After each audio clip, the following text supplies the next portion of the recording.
మహావాక్యం మధురమైన పిల్లలు దేహి అభిమాని అయిన తండ్రి మీకు దేహి అభిమాని భవ అన్న పాఠాన్ని చదివిస్తారు. మీ పురుషార్థము దేహాభిమానాన్ని విడిచిపెట్టడము. ప్రశ్న: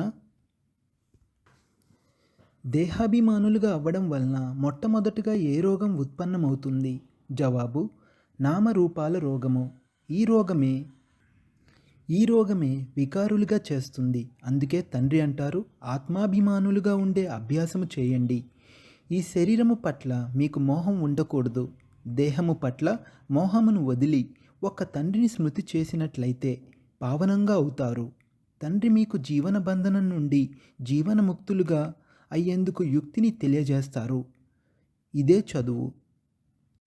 ధారణ కొరకు ముఖ్య సారము.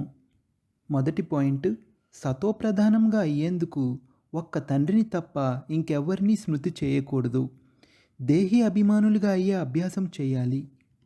రెండో పాయింట్: అందరితోనూ క్షీరఖండము వలె కలిసిమెలిసి ఉండాలి. ఈ అంతిమ జన్మలో వికారాలపై విజయాన్ని పొంది జగజ్జీతులుగా అవ్వాలి. వరదానము: తండ్రి ఛత్రఛాయలో సదా ఆనందాన్ని అనుభవం చేసే మరియు చేయించే విశేష ఆత్మాభవ.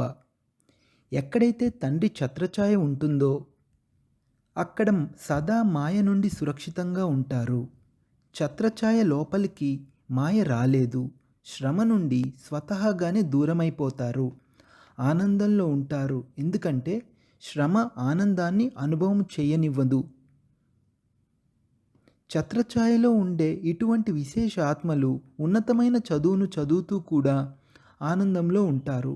ఎందుకంటే వారికి మేము కల్పకల్పపు విజయులము, పాస్ అయ్యే తీరుతాము అన్న నిశ్చయం ఉంటుంది. కావున సదా ఆనందంలో ఉండండి మరియు ఇతరులకు ఆనందంలో ఉండాలి అన్న సందేశాన్ని ఇస్తూ ఉండండి. ఇదే సేవ. స్లోగన్: ఎవరికైతే డ్రామా రహస్యం గురించి తెలియదో వారే అసంతుష్టులవుతారు.